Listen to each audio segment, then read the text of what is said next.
Tuesday, March 22nd.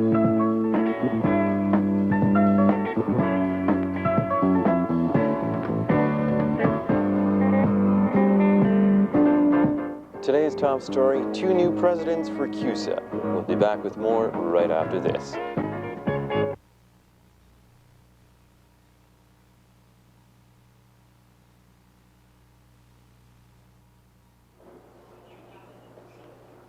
Good afternoon, I'm Peter Garred and this is news.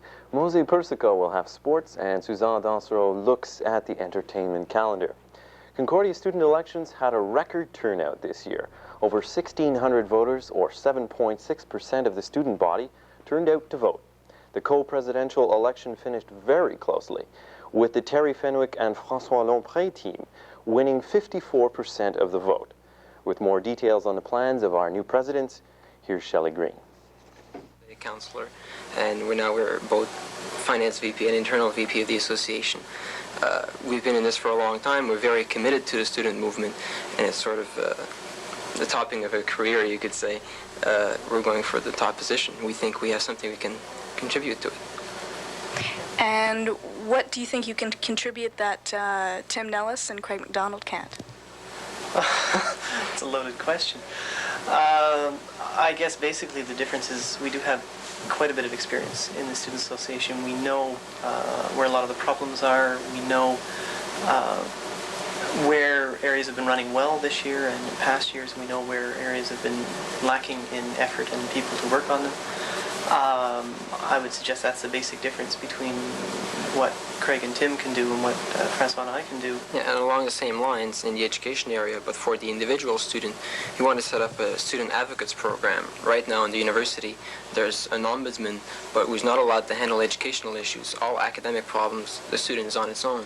There's been a demand at CUSA for this sort of service. Students walk into the door and say, this teacher is giving me this crazy assignment, or my chairman is not cooperating.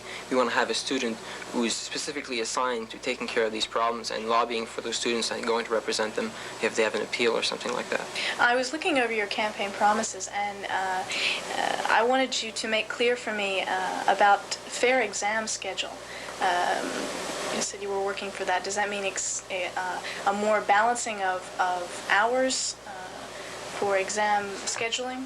Well, I can pick this up as the commerce student, I suppose. In the commerce faculty, there's something called a Saturday morning specials.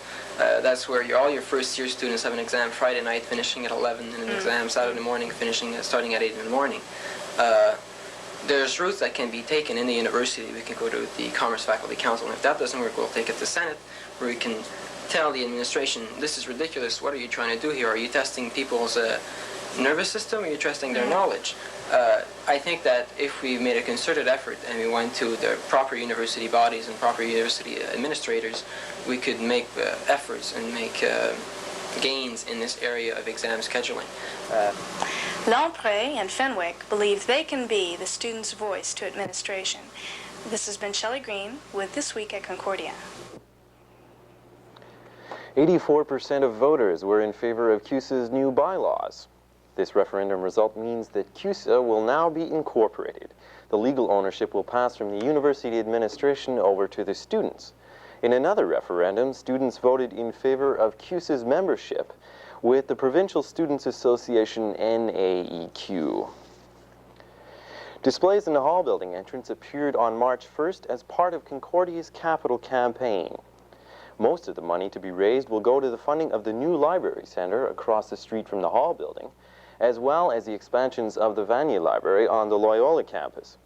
In spite of hard economic times, organizers are optimistic that they can achieve their goal of $25 million, of which almost $5 million has already been collected.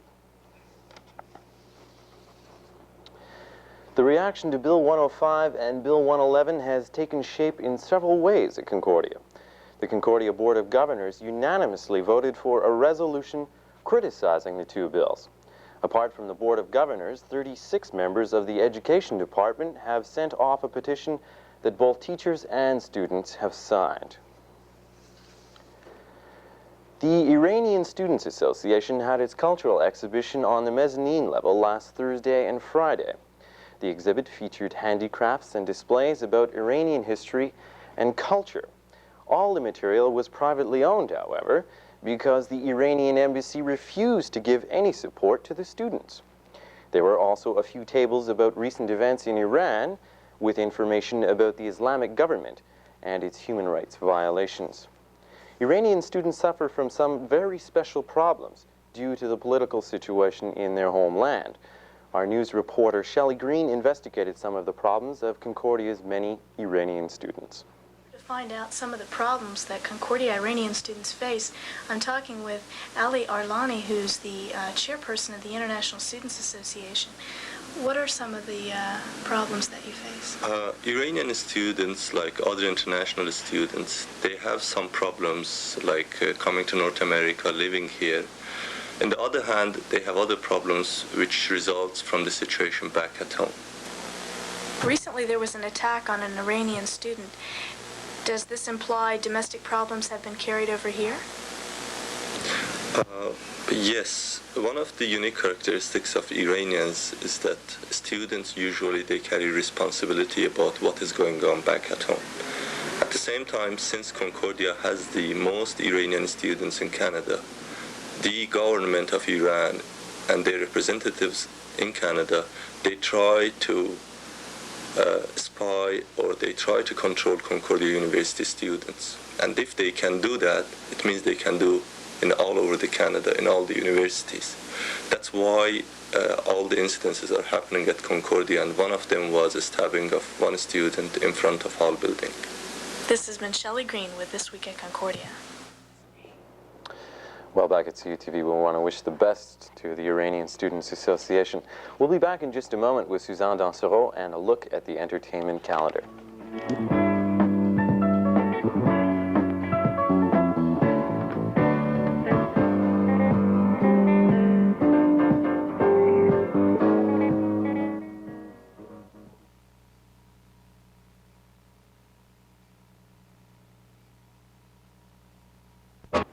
Good day.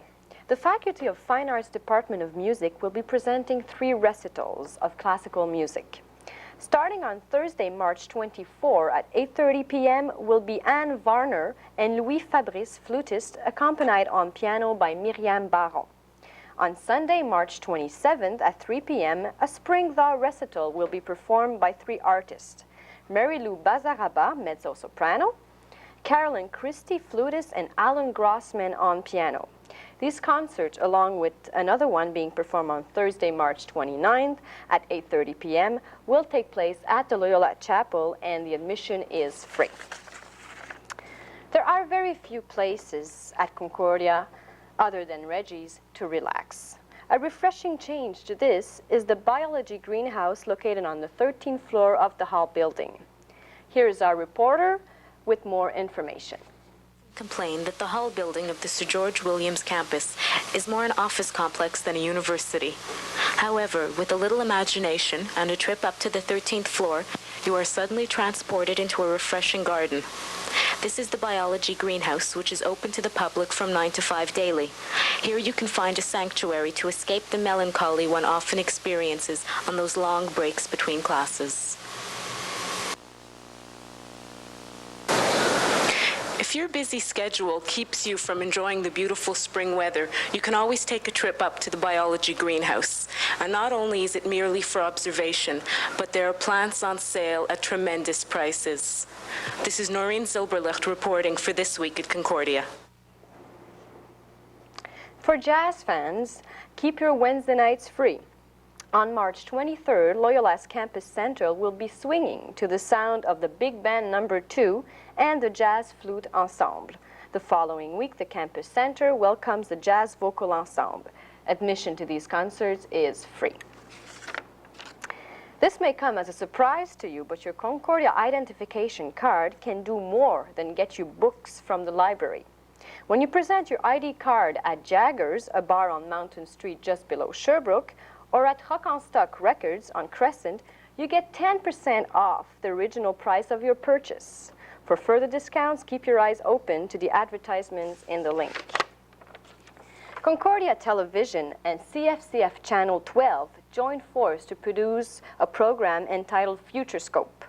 In this segment, our reporter speaks with Bryan Poland, the executive producer of CUTV News. Worked is that we went on location and find out some interesting things about Montreal. For instance, Dow Planetarium, everything that in the, for instance, the Mose Persico, the telescope there, and everything that had to do with science and technology in Montreal. And then we interviewed people in the studio about it. In fact, the FutureScope is still on the air now. It will be on channel 12 on Sunday at 1 o'clock till probably the end of April. Is the project being continued? Well, this year we're doing not necessarily an extension of FutureScope, but a show on the same format, but with a different theme. This year's theme is Montreal living, entertainment, clubs, what's going on in Montreal exactly. Like I said, it's the same format. We're going to have interviews in the studio and interviews on location. And we hope to do 12 shows for CFCF. Can any Concordia student get involved in this, and if so, how? Well, the 23rd of March at 6 p.m. we're having a meeting, a general meeting, and everybody who's interested should drop by. The main prerequisite is not necessarily experience in video equipment and so forth, is dedication. And people are very interested in it because it's going to be a project, professional project that's going to last a lot of the summer. So we want people who are going to stick in. That's the most important thing. Okay, well, thank you for your time, Bryan. Thank you very much. We'll be looking forward to the new developments of FutureScope. But before that, maybe we could go to sports and Mose Persico right after this.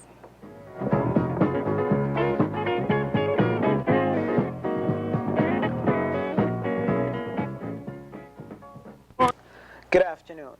The men's hockey team did it again this year. They cleaned up the QUAA, winning their 8th straight league title, but failed to win their first CIAU national title. With a report on the tournament, here is Tony Dire. Perennial Quebec winners Concordia University Stingers, and just as it happened in game number 1, some strong goaltending kept the Stingers in the game early. Defenseman Derek Watt scoring the first goal, and then Concordia will make it 2-0. John Slitkovic pops a nice one coming up here, right from the side of the net. Again, he unstood his ground against the powerful U of T Blues as Concordia went on to defeat Toronto 3-1. That's exactly what they tried to do early. Stephen Heron would have none of that, though, in the Concordia net. He kept the Blue Eagles off the score sheet going into that first period until the Concordia Stingers could mount their own attack. Watch this. Bert Gow will start things off for the Stingers. Very quickly, it's 1-0 Concordia Stingers over the Blue Eagles. Now, the Blue Eagles looked sluggish at this point. They just couldn't seem to get their act together. Here's Randy Edmonds, again scoring. And that pretty well deflated the Blue Eagles as they went on to tie the Concordia Stingers 4-4. Montreal by a score of 1-0 as we start playing in the second. The Stingers went into the championship game against the Saskatchewan Huskies, looking for their first national title ever. Stéphane Ayard was brilliant in nets for the Stingers throughout the game as he kept the Stingers in the contest, making many tremendous saves as Saskatchewan dominated throughout the game, and Fort Ayard was voted All-Star goaltender for the tournament. After 2 periods of play, the score was tied at 1-1, with Concordia's goal being scored by Mike Walker. In the third period, however, Saskatchewan scored 5 goals, making it the final score of 6-2, putting the game out of reach, which denied the Stingers the championship. Coach Arsenault put together a fine squad this year, but could not find that elusive national title. So again, it's better luck next year, Stingers. This is Tony Dire for CUTV Sports.